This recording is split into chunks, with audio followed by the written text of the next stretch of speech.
రాష్ట్రం అంతా ముందు తుఫానుతో అతలాకుతలమైతే ఉంటే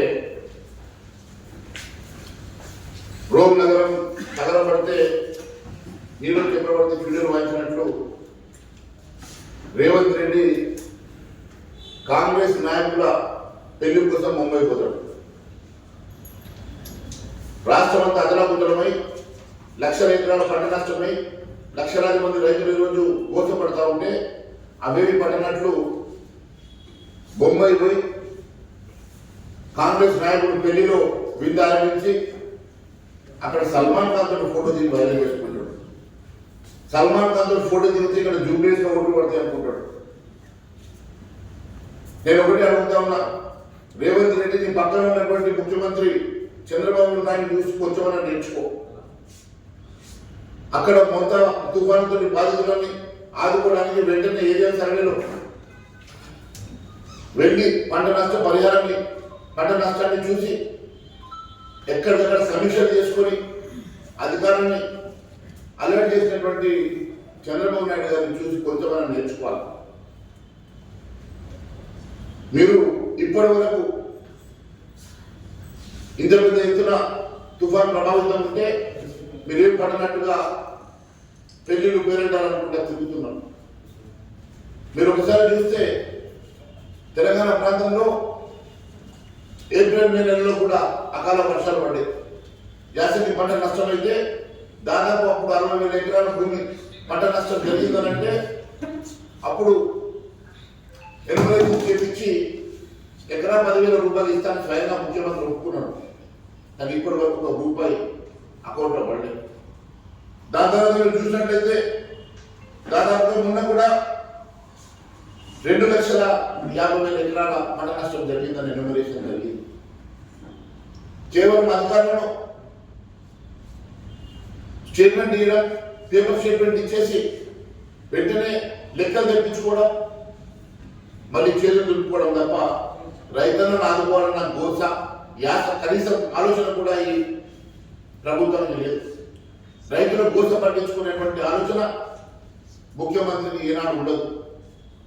ఏ రైతుల ఓటు దండుకుని ఈరోజు ముఖ్యమంత్రి కుర్చీలో కూర్చున్నాడు రేవంత్ రెడ్డి, అదే రైతులను విస్మరిస్తూ వాళ్ళ కష్టాలలో కొంతవరకైనా కూడా నేను ఉన్నానని చెప్పుకునేటువంటి ప్రయత్నం చేయనటువంటి ముఖ్యమంత్రి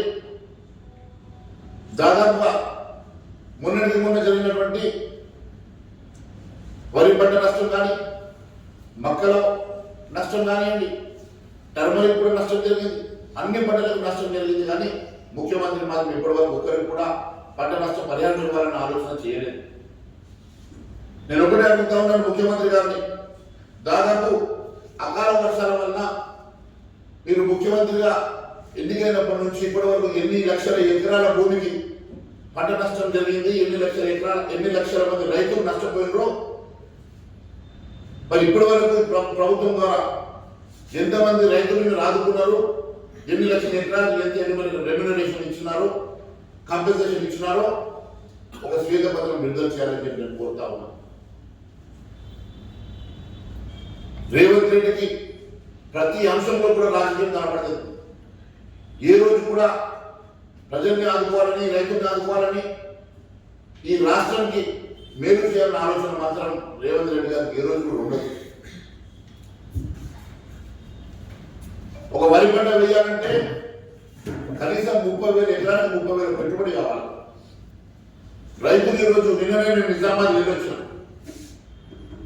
పండించిన పంట ఎంతో కష్టపడి పండించినటువంటి పంట ఎకరానికి 35 క్వింటాలు వస్తుంది, కనీసం 20 క్వింటాలు కూడా ఈసారి రాలేదు.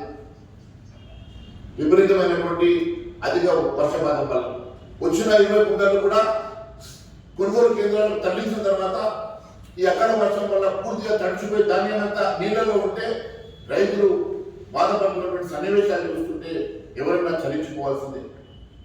మరి అంత బాధలో ఈరోజు రైతులు ఉండి ప్రభుత్వం వైపు సాయం చేస్తారని ఎదురు చూస్తూ ఉంటే కేవలం పేపర్ స్టేట్మెంట్లకి పరిమితమవుతారు తప్ప మీరు ఏ రోజు కూడా రైతులను పండించుకున్న పాపన లేదు. ఇప్పటి వరకు ఒక రూపాయి కంపెన్సేషన్ ఇవ్వాలన్న ఆలోచన మీకు లేదంటే ఎంత దుర్మార్గమైనటువంటి పాలన ఈ రాష్ట్రంలో జరుగుతున్నదో ఇంతకన్నా నిదర్శనం ఒకటి లేదు అని చెప్పి నేను తెలియజేస్తా ఉన్నాను.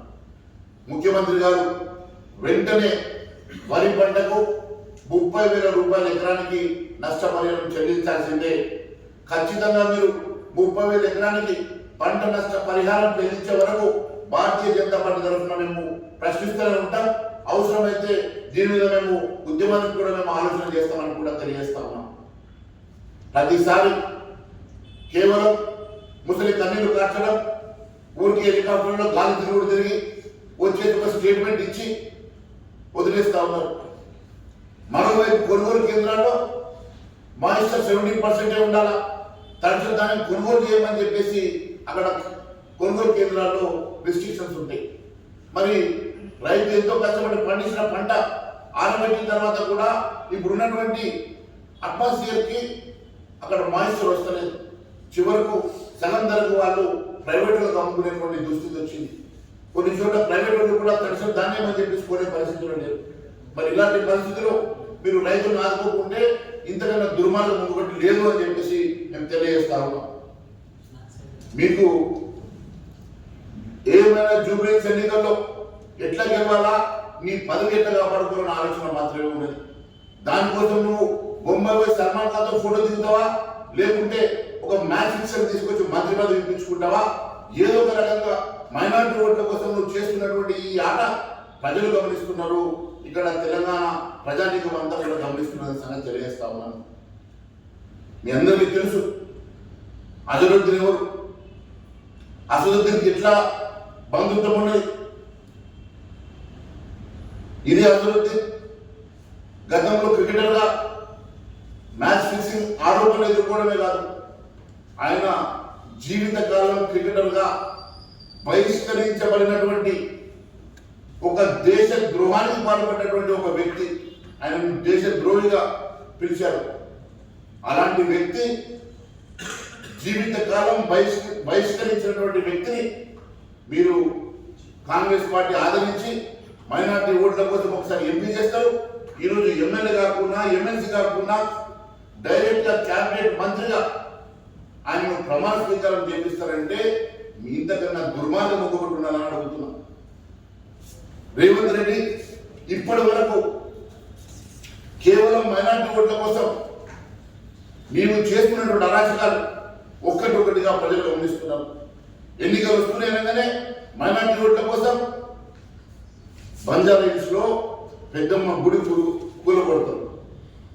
మైనార్టీల మెప్పు కోసం పెద్దమ్మ గుడిని కూలగొడతారు. మైనార్టీల మెప్పు కోసం కబ్రస్థానాల కోసం ఎకరాల భూమి ఇవ్వడానికి సిద్ధపడతారు.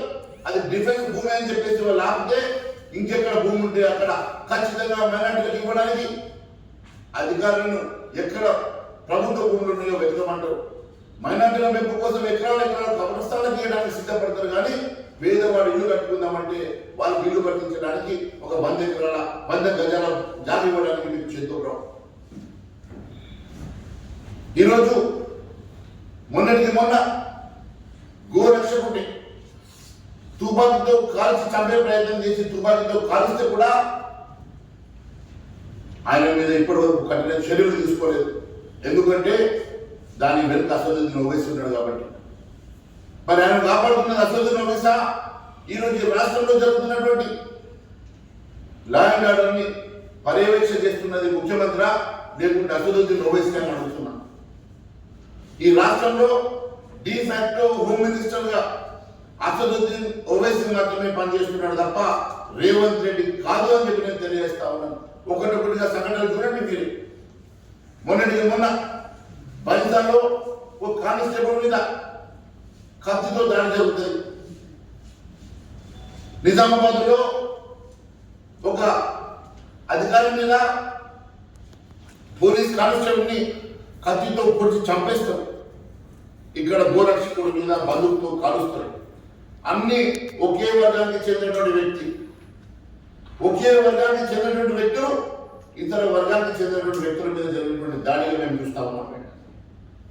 మరి దీనిలో ఇప్పటి వరకు ముఖ్యమంత్రి కేవలం మైనార్టీ ఓట్ల కోసం వాళ్ళని కాపు కాస్తున్నాడు, వాళ్ళని రక్షిస్తున్నాడు. ఈయన రేవంత్ రెడ్డి అనే వ్యక్తి మీద పాయింట్ షర్ట్ కనబడుతుంది కానీ లోపల షేర్వాణి వేసుకున్నాడు. అసదుద్దీన్ ఓవైసీ మీదికెళ్ళి షేర్వాణి వేసుకుంటే రేవంత్ రెడ్డి లోపలికి వెళ్ళి షేర్వాణి వేసుకొని తిరుగుతున్నాడు.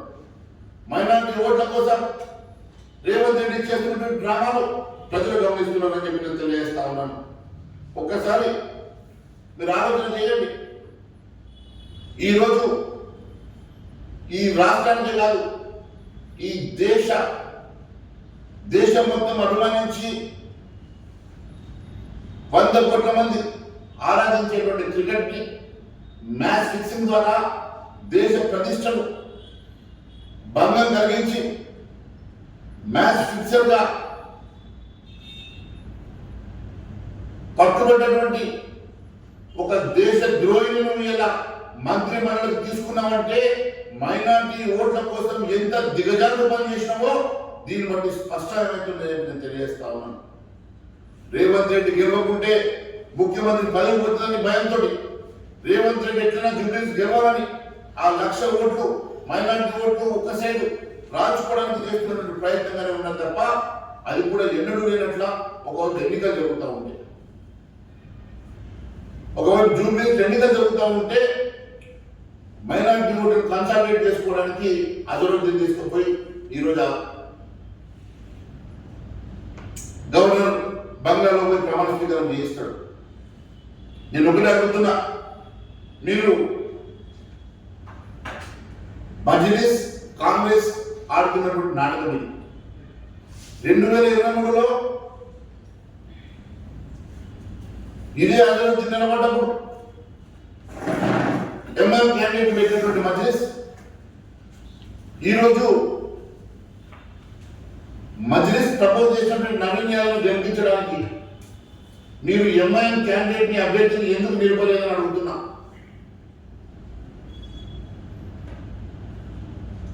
గతంలో ఈ నవీన్ యాదవ్ అనే వ్యక్తి ఎంఐఎం పార్టీకి పోటీ చేసిండు కాబట్టి అసదుద్దీన్కి పెంపుడు వ్యక్తి కాబట్టి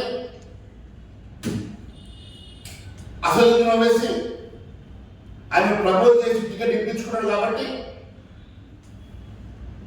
తన దారు స్థలంలో కట్టేసుకొని కూర్చోవచ్చు కాబట్టి ఈరోజు జనరల్ ఎలక్షన్ లో నువ్వు ఎంఐఎం అభ్యర్థిని పెట్టి ఈరోజు నవీన్ యాదవ్ నిలబడితే మాత్రం కాంగ్రెస్ వ్యతిరేకంగా ఓట్లు డివైడ్ కావద్దని ఎంఐఎం అభ్యర్థిని నిలబడలేదంటే ఈరోజు మజ్లిస్ కాంగ్రెస్ కలిసి ఇది పోటీ చేస్తున్నట్టు కాదని అడుగుతున్నా. ఈరోజు అదే ఓవైసీ నేను గెలిపించాలంటే కాంగ్రెస్ పార్టీకి మా మైనార్టీ ఓట్లు వేయాలంటే నా బామ్మర్ది అసదుద్దీన్ ఓవైసీకి టికెట్ ఇచ్చి అని చెప్పేసి ఆయన బామ్మర్దికి ఈరోజు మంత్రి పదవి ఇప్పించుకున్న మాట వాస్తవం కాదని అడుగుతున్నాం. అసదుద్దీన్ ఓవైసీ గారు బామ్మర్ది అనేటువంటి అజరుద్దీన్కి ఈరోజు టికెట్ ఇప్పించుకొని ఎమ్మెల్సీ కాకుండా ఎమ్మెల్యే కాకుండా డైరెక్ట్ గా క్యాబినెట్ లో మంత్రి పదవి ఇప్పించుకున్నాడంటే ఈరోజు కాంగ్రెస్ పార్టీ స్టీరింగ్ ఈరోజు ఎవరి చేతులు ఉన్నదో స్పష్టమవుతున్నది. కాంగ్రెస్ పార్టీ ప్రభుత్వాన్ని ఎవరు నడుపుతున్నారో అర్థమవుతున్నది. కాంగ్రెస్ పార్టీలో మంత్రి మండలిలో మంత్రిగా ప్రమాణ స్వీకారం చేయించాలనుకున్నా అది ఓవైసీల ద్వారానే అది సాధ్యమవుతుందని చెప్పేసి ఈరోజు అజరుద్దీన్ ఓవైసీ ద్వారా తన మంత్రి పదవి తెచ్చుకున్నట్టుగా స్పష్టమవుతున్నది. నేను ఒకటే అడుగుతున్నా, ఈరోజు కేవలం మైనారిటీ ఓట్ల కోసం